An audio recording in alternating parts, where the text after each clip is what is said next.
नमस्ते। आज मैं आप लोगों को गरुड़ पुराण का तीसरा अध्याय पढ़ाने जा रही हूँ।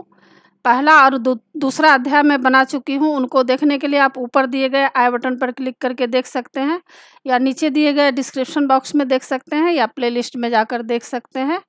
और अभी गरुड़ पुराण का तीसरा अध्याय मैं पढ़ाने जा रही हूँ। देखते हैं कि गरुड़ पुराण के तीसरे अध्याय में क्या कहा गया है। यम यातना का वर्णन है उसमें, और चित्रगुप्त द्वारा श्रवणों से प्राणियों के शुभाशुभ कर्म के विषय में पूछना, और श्रवण द्वारा वह सब धर्मराज को बताना, और धर्मराज द्वारा दंड का निर्धारण।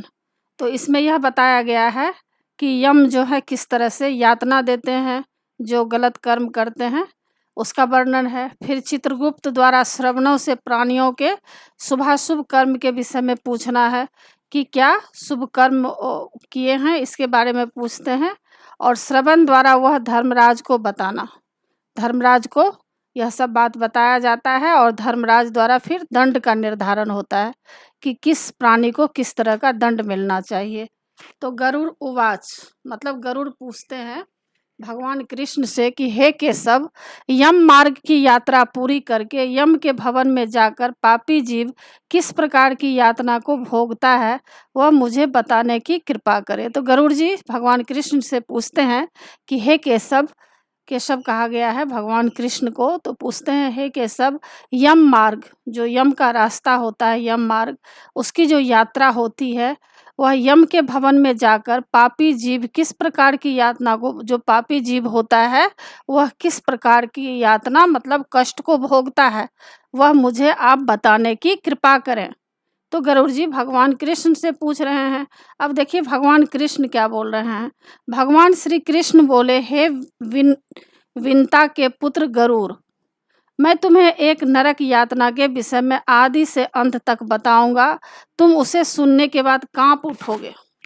अब भगवान कृष्ण कह रहे हैं कि मैं तुम्हें नरक यातना मतलब नरक का जो रास्ता होता है उसके बारे में तुमको आदि से मतलब शुरू से लेकर अंत तक मैं तुम्हें बताऊंगा, और जब तुम इस बात को सुनोगे तो तुम कांप उठोगे। हे कश्यप नंदन, बहुभीतिपुर के आगे धर्मराज का विशालपुर है। अब देखिए रास्ते में क्या क्या जगह, जैसे हम लोग कहीं जगह जाते हैं तो अलग अलग तरह के नाम होते हैं, उसी तरह जब यम के रास्ते में लोग जाते हैं यम मार्ग में तो बहुत अलग अलग तरह का नाम दिया गया है। जैसे कि बहुभीतिपुर के आगे क्या है, धर्मराज का विशालपुर है जो 44 योजन में फैला हुआ है। 44 योजन मतलब 44 योजन में फैला हुआ है। उसमें हाहाकार शब्द हो रहे हैं, जिसको देख सुनकर पापी हाहाकार शब्द करने लग जाते हैं। उस हाहाकार शब्द को सुनकर यमराज के दूत यमपुरी में जाकर द्वारपाल से कहते हैं कि जो वहाँ पर हर समय उपस्थित रहते हैं, एक पापी जीव को हम ले आए हैं। द्वारपाल चित्रगुप्त से कहते हैं कि चित्रगुप्त जाकर धर्मराज से कहते हैं। तो इस तरह से चित्रगुप्त जो है धर्मराज जी से कहते हैं, हे गरुड़, जो नास्तिक व्यक्ति हैं, जो ईश्वर को नहीं मानते हैं, उन सब को अच्छी तरह धर्मराज जानते हैं, फिर भी चित्रगुप्त से उन प्राणियों के पाप के विषय में पूछते हैं, और सर्वज्ञ चित्रगुप्त की श्रवणों से पूछते हैं। तो इसमें यह बताया गया है कि कोई व्यक्ति आस्तिक होता है, एक व्यक्ति नास्तिक होता है। तो कोई भगवान को मानते हैं तो उसको आस्तिक कहा गया है, जो भगवान को नहीं मानते हैं उनको नास्तिक कहा गया है। तो नास्तिक व्यक्ति जो पाप कर्म करते हैं अपने जीवन में, तो उसके बारे में क्या होता है, उस प्राणियों के पाप के विषय में पूछते हैं, और सर्वज्ञ चित्रगुप्त की श्रवणों से पूछते हैं। श्रवण नामक देवता ब्रह्मा के पुत्र हैं, स्वर्ग मृत्यु पाताल आदि में भ्रमण करते हैं। ये जो है कहाँ कहाँ भ्रमण करते हैं, स्वर्ग मृत्यु पाताल आदि में भ्रमण करते हैं, फिर भी श्रवण से ही सब जान लेते हैं, और दूर स्थित वस्तुओं को प्रत्यक्ष देखते हैं, जिससे उनका श्रवण ऐसा नाम रखा है। श्रवणी नाम की उनकी अलग अलग पत्नियां भी हैं, जो श्रवण के समान ही स्वरूप वाली हैं। वे औरतों को सभी तरह की चेष्टाओं को तत्वतः समझती है। मनुष्य छिपकर या प्रत्यक्ष रूप से जो कुछ कहता और करता है, वह सब बातें श्रवण और श्रवणिया चित्रगुप्त को बता देते हैं। ये श्रवण और श्रवणिया धर्मराज के गुप्तचर हैं, जो मनुष्य के मानसिक, वाचिक और कामिक सभी प्रकार के शुभ और अशुभ कर्मों को ठीक ठीक जानते हैं। तो ये सब जो है मनुष्य क्या क्या शुभ और अशुभ मतलब गलत और अच्छा कर्म कर रहे हैं, यह सारी बातें उन सबको पता चल जाता है। मनुष्य और देवताओं के तत्व को जानने की श्रवणादिकों को शक्ति प्राप्त है। मनुष्य और देवताओं के तत्व को जानने की श्रवणादिकों की शक्ति प्राप्त है, मतलब उन लोगों को यह सब शक्ति प्राप्त है कि सबके मन की बातों को जान जाते हैं। वह सत्यवादी श्रवण मनुष्य मात्र द्वारा किए हुए कार्य को चित्रगुप्त को बताते हैं। इसलिए व्रत, दान, सत्य पालन आदि से कोई भी मनुष्य श्रवण को खुश करे तो श्रवणगण उस व्यक्ति को स्वर्ग तथा मोक्ष को प्रदान करने वाले बन जाते हैं। सच बोलने वाले धर्मराज के श्रवण नामक दूत पापी मनुष्यों के पाप को जानकर धर्मराज से बता देते हैं। सब यमराज पापियों को दंड प्रदान करते हैं। तब यमराज पापियों को दंड प्रदान करते हैं। तो इस तरह से जो है सारी बातें जब पता चल जाता है तो यमराज पापियों को दंड देते हैं। सूर्य, चंद्रमा, अनिल, अनल, आकाश, पृथ्वी, जल, अंतरात्मा, मन, दिन, रात्रि, संध्या और धर्म, ये सब मनुष्य मात्र के चरित्र को जानते हैं और ये सब साक्षी बन जाते हैं। मतलब मन, दिन, रात्रि, संध्या, धर्म, यह सब जो है सब मनुष्य मात्र के चरित्र को जानते हैं और यह सब साक्षी बन जाते हैं। इस प्रकार पापियों के पाप को जानकर यमराज तदंतर पापियों को बुलाकर अपने भयानक स्वरूप को उन्हें दिखाते हैं। तब पापी मनुष्य यमराज के भयंकर रूप को देखते हैं और बड़ा शरीरधारी, हाथ में दंड लिए भैंसों पर बैठा हुआ है, प्रलयकालीन मेघ के समान आवाज वाले, मतलब उसका आवाज, यमराज का आवाज ऐसा होता है जैसे लगता है कि प्रलय हो रहा है। बहुत कर्कश आवाज में उनकी आवाज निकलती है, काजल के पर्वत के समान। ऐसा लगता है कि चारों तरफ एक पर्वत ऐसा है जो काजल के जैसा काला पर्वत है, उस तरह का। बिजली की प्रभाव वाले, आयुधों के कारण भयंकर, 32 भुजाओं वाले, 3 योजन के लंबे चौड़े बिस्तर वाले, बावली के समान गोल नेत्र वाले, बड़ी बड़ी दाढ़ों के कारण भयानक मुख वाले, लाल लाल आँखों वाले और लंबी नाक वाले। तो इस तरह का यमराज का स्वरूप होता है। मृत्यु, ज्वर आदि से युक्त चित्रगुप्त भी भयानक रूप को धारण करते हैं और यम के समान भयानक दूत चित्रगुप्त के पास जाकर गर्जना करते हैं, जिसको देखकर पापी व्यक्ति भयभीत होकर हाहाकार करने लगते हैं और दान न देने के कारण ऐसे पापी कंपायमान होकर रोने लगते हैं। तब चिंतातुर होकर क्रंदन करते हुए पापियों को चित्रगुप्त यमराज की आज्ञा से उनके किए कर्मों को सुनाते हैं। तब यमराज जो है वो अपने जीवन में कितना कर्म किया है यह यमराज उसको सुनाते हैं। हे पापी दुराचारी जीव, अहंकार युक्त विवेक रहित हो, तुमने पाप रूप धन का संचय किस लिए किया। अब यहाँ पर कह रहे हैं कि हे दुराचारी जीव, अहंकार मतलब तुम अपने घमंड और विवेक रहित, तुम्हारे अंदर कोई विवेक नहीं है और तुमने जो पाप रूप धन का संचय किया है यह किस लिए किया है, क्योंकि ईश्वर के निमित्त धन दान देना था। मतलब तुमको जितना धन संपत्ति था उसमें से कुछ भाग जो है तुम्हें गरीबों के लिए, जरूरतमंदों के लिए दान दे देना चाहिए, परंतु धन को संचय नहीं करना था। इतना धन इकट्ठा तुम जो संचय किया है यह तुमने पाप कमाया है। पापी मनुष्यों की संगति से और काम क्रोध आदि से पैदा हुए ऐसे दुख देने वाले पाप को तुमने किस लिए किया। तुमने अत्यंत प्रसन्न हो जैसे प्रथम पाप किए वैसे ही दुखों को भोगो।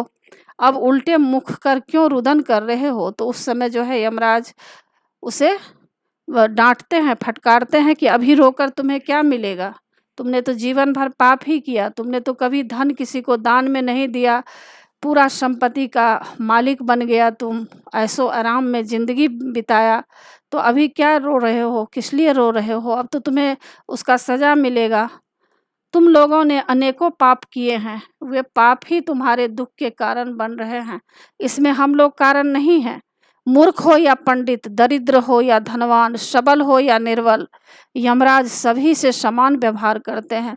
यहाँ पर बता रहे हैं कि यमराज जो हैं सबके साथ समान व्यवहार करते हैं, चाहे मूर्ख हो या पंडित मतलब विद्वान हो, दरिद्र हो मतलब गरीब हो या धनवान हो, सबल हो या निर्बल हो, यमराज सभी से समान व्यवहार करते हैं। चित्रगुप्त के ऐसे वचनों को सुनकर वे पापी अपने कर्मों के बारे में सोचते हुए निश्चेष्ट होकर चुपचाप बैठ जाते हैं और उसके जीवन में उसने क्या क्या कर्म किया है, क्या क्या पाप किया है, उसे सब याद आने लगती है। चोर की भांति निश्चल हो स्थित हुए ऐसे पापी व्यक्तियों को देखने के बाद उसके पापों के सुयोग्य यमराज दंड देने की आज्ञा प्रदान करते हैं। तुम यमराज की आज्ञा से दया रहित हो प्रेतों को ताड़ना कर बोलते हैं, हे पापी जीव, यहाँ से भयानक नरक में चलो। यम के आज्ञाकारी प्रचंड चंडकादिक दूत एक पास से उन सब प्रेतों को बांधकर नरकों में ले जाते हैं। उन नरकों के पास एक बड़ा सालमली नामक वृक्ष है जो अग्नि की तरह कांतिमान है, मतलब अग्नि की तरह चमक है उसमें। उसका 20 कोस का विस्तर है और 1 योजन ऊंचा है। यमदूत उस वृक्ष पर प्रेत को नीचे को मुख और ऊपर को पैर कर श्रृंखलादि से बांध कर मारते हैं। तब प्रेत अग्नि से जले हुए रोते हैं, परंतु उस स्थान में उनकी रक्षा करने वाला कोई भी नहीं होता। उस सालमली पेड़ से बंधे हुए भूखे प्यासे पापी लटकते रहते हैं और यमदूत ऊपर से प्रताड़ित करते हैं। वे आश्रय विहीन पापी जीव अंजलि बांधकर उन यमदूतों से निवेदन करते हैं, हमारे अपराध को क्षमा कर दो। तो वे क्या करते हैं, निवेदन करते हैं मतलब प्रार्थना करते हैं, यमदूतों से निवेदन करते हैं कि हमारे अपराध को, हमने जो भी अपराध किया है उसको क्षमा कर दो। बार बार लोहे की लाठियों, मुदगरों, भालों, बर्छियों, गदाओं और मूसलों से उन दूतों के द्वारा वे अधिक मात्रा में पीटे जाते हैं। जब वे पिटाई से चेष्टा रहित और मूर्छित हो जाते हैं तब उन निश्चेष्ट पापियों को देखकर यम के दूत कहते हैं, अरे दुराचारियों, पापियों, तुम लोगों ने दुराचरण क्यों किया? सुलभ होने वाले जल और अन्न का भी दान कभी क्यों नहीं किया? तुमने एक ग्रास मात्र भी अन्न का दान नहीं किया। तुमने बलि वैश्य देवादि भी नहीं किया, अतिथियों को नमस्कार भी नहीं किया, फिर पितृतर्पण भी नहीं किया। यमराज और चित्रगुप्त का उत्तम ध्यान तथा दोनों के मंत्र का जप भी नहीं किया। यम की यातना जिस जापादी करने से नहीं होती, गृहस्थ धर्म में रहते हुए भी कोई तीर्थ यात्रा नहीं की, न देवता की पूजा की और अपने अहंकार को भी नहीं छोड़ा। अच्छे व्यक्तियों की सेवा न करने से फल को भोगो। धर्म से रहित होने के कारण हम अनेक प्रकार से तुम्हारी प्रताड़ना करते हैं। यदि तुम कहो कि दंडनीय अपराध क्षमा करो तो वह ईश्वर भगवान क्षमा करते हैं और दूसरा कोई भी नहीं कर सकता। हम लोग तो श्री हरि की आज्ञा से व्यक्तियों को ताड़ना देने वाले हैं। इतना कहकर यमराज के दूत दयाविहीन होकर पापियों की प्रताड़ना करते हैं। प्रेत दहकते हुए अंगारे की तरह होकर ताड़ना करने से नीचे गिरते हैं। उनके गिरते ही पुनः सालमली पेड़ के पत्ते ऊपर से गिरने लगते हैं, जिससे अनेक अंगों का छेदन होने लगता है और कुत्ते उनको भक्षण करने लगते हैं। तब प्रेत दुखी होकर रोते हैं। रोते हुए उन पापियों के मुख से यमदूत धूल भर देते हैं तथा कुछ पापियों को विविध पासों से बांधकर मुदगरों से पिटाई करते हैं। कुछ पापियों को आरे से काष्ठ की तरह 2 टुकड़े किए जाते हैं और कुछ को जमीन पर गिराकर कुल्हाड़ी से खंड खंड किए जाते हैं। बाहर से दूत भूमि में गड्ढा खोदकर पापी जीव को कटी पर्यंत गाड़ कर उसकी मौत होने तक बाणों से भेदन करते हैं। बहुत से यमदूत यंत्र में रखकर ईख के दंड की तरह पीड़ित करते हैं। कितने ही पापियों को यमदूत अंगार रहित जलते हुए काष्ठ से चारों तरफ वेष्टित कर लोहपिंड की तरह अतिशय रूप से धमकाते हैं। कितनों को दूत अग्नि पर तपे हुए घृत में, कितनों को तपे हुए तेल में, जैसे कढ़ाई स्थित तपे हुए तेल में गिराते हैं। कितनों को मदमस्त हाथियों के आगे डाल देते हैं, कितनों के हाथ पैर बांधकर उल्टे मुख से गिराते हैं, कितनों को कुएं में, कितनों को पर्वत से गिराते हैं तथा कितनों को कृमि कुंड में पड़े हुए जीवों से भेदे जाते हैं, कितनों ही को मस्तक में, नेत्र में वज्र की तरह तेज चोंच वाले काम पक्षी तथा मांस लोभी गिद्ध पक्षी मारते हैं। कितने ही परस्पर यह कहते हैं कि पूर्व जन्म ने तुमने हमारे धन का भक्षण किया, तुम अब मेरे धन को दो क्योंकि यमलोक में मिले हो, ऐसी प्रार्थना करते हैं। ऐसे नरक में पापी पुरुषों को आपस में विवाद करते हुए यमदूत उनके मांस को छेदन कर मांगने वालों में बांट देते हैं। ऐसे यमदूत उनको प्रताड़ित कर पीछे से खींचकर तामिस्त्रादिक घोर नरक में यमराज की अत्युत्कट आज्ञा से गिराते हैं। उस पेड़ के पास ही अनेकों दुखों से परिपूर्ण नरक है, जिनमें मिलने वाले महान दुखों का वर्णन वाणी द्वारा करना कठिन है। हे आकाश में घूमने वाले गरुड़, नरकों की संख्या 84 लाख है। इनमें से बहुत भयंकर और प्रमुख नरकों की संख्या 21 है। हे गरुड़, उन 21 नरकों के नाम निम्नलिखित हैं। अब देखिए यहाँ पर यह बताया जा रहा है कि 21 नरकों के नाम यहाँ बताया जा रहा है। पहला नामिस्त्र लोह शंकु, तीसरा महारौरव, चौथा सालमली, पांचवा रौरव, छठा कुरमल, सातवां कालसूत्र, आठवां पुतिमृतिक संघात, नौवां लोहितोद, 10वां शविश, 11वां प्रतापन, 12वां महानिरय, 13वां काकोल, 14वां संजीवन, 15वां महापथ, 16वां अनीची, 17वां अंध, 18वां तामिस्त्र, 19वां कुंभीपाक, 20वां स्वप्रतापन, 21वां तपन। ये अनेक तरह के भेदों में रचे हुए हैं और तरह तरह के भोगों तथा अनेक यमदूतों से परिपूर्ण है।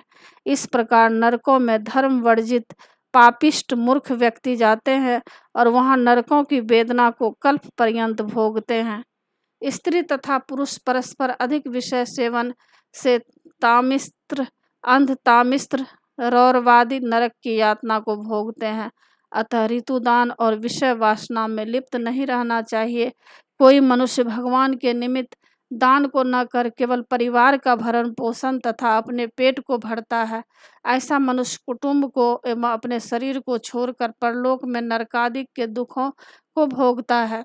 प्राणियों के साथ द्रोह करके भरण पोषण किए गए अपने शरीर को यहीं छोड़कर पाप कर्म रूपी पाथेय के साथ पापी मनुष्य अकेला ही अंधकार पूर्ण नरक में जाता है। जिसका धन चोरी हो गया है, ऐसे मनुष्य की तरह पापी मनुष्य दैव से प्राप्त परिवार पोषण के फल को नरक में आतुर होकर भोगता है। केवल अधर्म से परिवार के भरण पोषण के लिए प्रयत्नशील मनुष्य अंधकार की पराकाष्ठा अंधतामिश्र नामक नरक को प्राप्त होता है। मनुष्य लोक के नीचे नरकों की जितनी यातनाएं हैं, क्रमशः उनका भोग भोगते हुए शुद्ध होकर पुनः इस मृत्यु लोक में जन्म मिलता है। तो तीसरा अध्याय समाप्त हुआ। आशा है आप लोगों को सारा पाठ अच्छी तरह समझ में आ गया होगा। तीसरा अध्याय में क्या कहा गया है, मनुष्य को किस तरह का जीवन जीना चाहिए और मनुष्य को हमेशा धर्म का सहारा लेकर चलना चाहिए। अधर्म का रास्ता, गलत रास्ता कभी भी नहीं अपनाना चाहिए। इसमें यही शिक्षा मिलती है। तो आशा है आप लोगों को सब समझ में आ गया होगा और आप मेरे चैनल देवज नागरिक को ज़रूर सब्सक्राइब कीजिएगा और सब्सक्राइब के बगल में बेल आइकन बटन है, उसे क्लिक कीजिएगा, लाइक कीजिएगा और शेयर कीजिएगा। कमेंट्स ज़रूर कीजिएगा कि आपको यह कैसा लगा। आगे फिर मैं चौथा पाठ के साथ आप लोगों के समक्ष प्रस्तुत करूँगी। धन्यवाद।